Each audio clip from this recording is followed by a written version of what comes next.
बिस्मिल्लाहिर्रहमानिर्रहीम अस्सलाम वालेकुम। Welcome to Alharam vlog. मैं खैरियत से हूँ। उम्मीद है अल्लाह ताला के फजल करम से आप भी खैरियत से होंगे। आज मैं आपके लिए बहुत ही मज़ेदार सी क्रिस्पी सी आलू की टिक्कियाँ लेकर आई हूँ। आलू की टिक्कियाँ जो जिस तरीके से मैं बना रही हूँ बहुत ही मज़ेदार सी बनेगी। मेरी आपसे रिक्वेस्ट है कि प्लीज़ वीडियो को आखिर तक ज़रूर पूरी देखा करें, स्किप मत किया करें। इस तरह से जो मेन चीज़ें होती हैं वो आपसे मिस हो जाएंगी और आपकी जो टिक्कियाँ हैं वो ख़राब हो जाएंगी। तो फिर चलिए वीडियो करते हैं स्टार्ट। वीडियो स्टार्ट करने से पहले आप मेरे चैनल को सब्सक्राइब ज़रूर कर लें। जो नए देखने वाले हैं प्लीज़ उनसे गुजारिश है कि मेरे चैनल को वो ज़रूर सब्सक्राइब कर लें, लाइक और शेयर भी ज़रूर किया करें।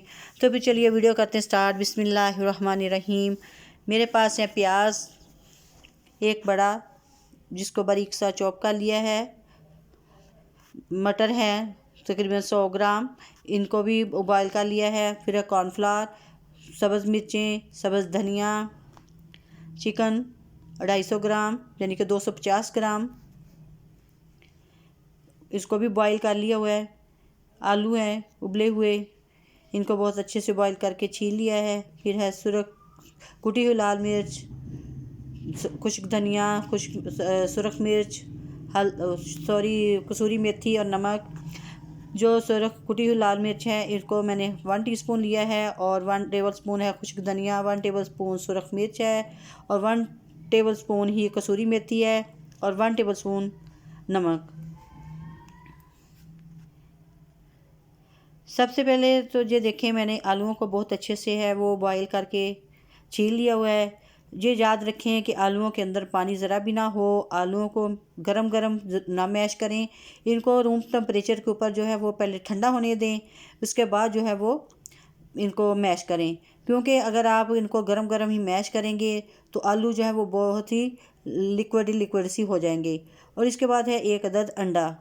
ये अंडा भी जो है ले लाजमी जो टिक्कियों का जूस है। अब सबसे पहले मैं आलूओं को मैश करूँगी। आलूओं को मैं मैश कर रही हूँ कद्दूकश के साथ। ये मिनी कद्दूकश मिल जाता है बाज़ार से आसानी से। मैं इसी के साथ ज़्यादातर ये आलू जो है वो मैश करती हूँ। इसके साथ आलू जो है वो बहुत अच्छे से मैश हो जाते हैं।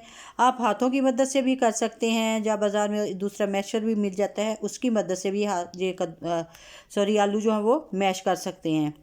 ये देखें आलूओं को मैंने बहुत अच्छे से कद्दूकस के साथ मैश किया है और आलू को ये देखिए इसके अंदर कोई गुठली भी नहीं है और एक जैसे जो आलू वो मैश हुए हैं।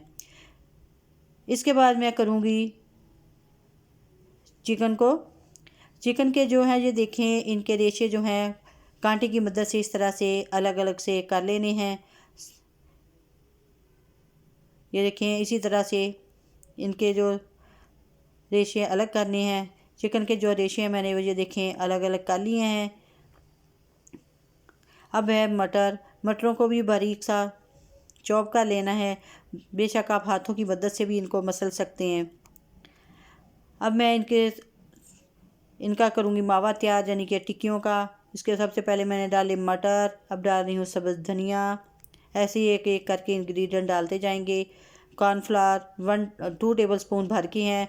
अगर कम या ज़्यादा हो ज़रूरत पड़े तो आप थोड़ा बहुत और भी डाल सकते हैं। जो सब्ज़ मिर्चें 6 से 8 अदद थी। ये देखिए माशाल्लाह, ये देखें जो चिकन के रेशे हैं इस तरह से अलग अलग होने चाहिए। अब है प्याज का भी पानी जो है वो बहुत अच्छे से खुश्क कर लें। अब मैं डालूँगी बाकी के स्पाइसेस। इन सारी चीज़ों को मैंने जो है वो डाल लिया है। ये बर्तन जो तकरीबन जो है बाउल छोटा, अब मैं बड़े बाउल के अंदर इनको डाल के तो फिर अच्छी तरह से मिक्स करूँगी। ये देखें मैंने बड़े बाउल के अंदर डाल लिया इनको।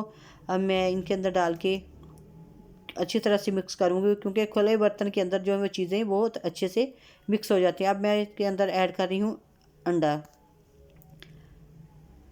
अब अंडे को भी मैंने डाल के पहले चम्मच से मिक्स करूँगी, फिर मैं हाथों की मदद से बहुत अच्छे से इसको मिक्स करूँगी, क्योंकि चम्मच से वो जो बाइंडिंग आनी चाहिए वो नहीं आ रही। ये देखें हाथों की मदद से जो है वो आलू जो बहुत अच्छे से मिक्स हो गए हैं। इस तरह से इसकी जो टिक्कियाँ हैं वो बहुत अच्छे से बनेगी। अब सबसे पहले मैंने ऑयल लगाया हाथों पे हल्का सा और आलूओं का बाउल बनाया एक बाउल सी बना के तो उसको मैंने हाथ की मदद से प्रेस कर लिया है। ये देखें, इसी तरह से फिर बाल सी बनानी है। इसको हल्के हाथ से प्रेस करते जाएं। इसी तरह से सारी टिक्कियाँ जो वो बना लेंगे। जो टिक्कियाँ जो हैं ये देखें बन चुकी हैं। कुछ टिक्कियाँ मैंने गोल शेप दी है और कुछ को मैंने ये वाली शेप, ये देखें नगर्स शेप दी है। आप जो मर्जी शेप जो है वो दे सकते हैं। देखिए माशाल्लाह से बहुत अच्छी सी ये टिक्कियाँ जो हैं वो बन चुकी हैं।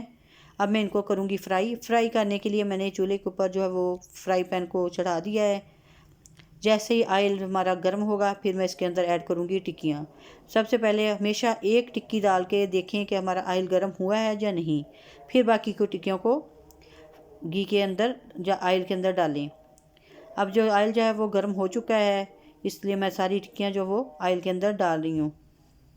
इसके ऊपर मैंने किसी चीज़ की कोटिंग नहीं की, ना मैं अंडा लगा रही हूँ ना ही बेसन, क्योंकि मैंने इसके अंदर ही अंडा भी डाल दिया था और कॉर्नफ्लावर भी, जिससे इनकी जो बाइंडिंग है बहुत अच्छे से आई है। ये देखें इसमें से कोई चीज़ बाहर नहीं निकल रही। टिक्कियाँ जो बहुत अच्छे से बन रही हैं। टिक्कियों को हमेशा ये देखें इस तरह की आप बनाएं, बहुत ज़्यादा बारीक भी ना बनाएं और ना मोटी मोटी। ये टिक्कियाँ जो है बहुत ही मज़ेदार सी क्रिस्पी सी बनेंगी। इनको जब देखें एक तरफ से पक जाएं तो फिर इनकी साइड जो है वो फिर चेंज कर दें। ऐसे ये देखें माशाल्लाह से, ये देखें टिक्कियाँ जो हैं वो बन चुकी हैं। ये देखें कितनी क्रिस्पी सी खस्ता सी हैं। टिक्कियों को डिश आउट मैंने कर लिया है। करने के बाद फिर मैं बाकी की टिक्कियाँ जो वो भी उनको भी जो है फ्राई कर लूँगी। अब बाकी की टिक्कियाँ भी डालने, ये देखिए अब ये वाली जो है नगट शेप की ये टिक्कियाँ हैं। आप जो मर्जी शेप इनको जो है वो दे सकते हैं। मैंने ये दो तरह की शेप दे के इनको बनाया है। यकीन कीजिए ये इतनी क्रिस्पी बनती हैं इस तरह की जो टिक्कियाँ हैं। अब मैंने ये तकरीबन मेरी ये सारी टिक्कियाँ जो हैं वो रेडी हो गई हैं। मैंने सारी टिक्कियों को 1 बाय 1 फ्राई कर लिया है। ये देखें माशाल्लाह से, देखें एक साइड पे मैंने गोल टिक्कियाँ रखी हैं और दूसरी साइड पे मैंने नगट्स टाइप जो हैं वो टिक्कियाँ रखी हैं। माशाल्लाह से देखें कितनी सी क्रिस्पी सी मज़ेदार सी ये टिक्कियाँ बनी हैं। ये दोनों साइड देख लें इसकी। ये देखें मैं अभी आपको तोड़ के दिखाती हूँ। ये देखें माशाल्लाह से ऊपर से कितनी क्रिस्पी टिक्की बनी है और अंदर से नरम और बाहर से खस्ता है। तो अगर आपको मेरी वीडियो पसंद आई हो तो प्लीज़ लाइक और शेयर ज़रूर करें। इसके साथ ही मुझे दीजिएगा इजाज़त, अगली वीडियो में फिर मिलेंगे। अल्लाह हाफिज़।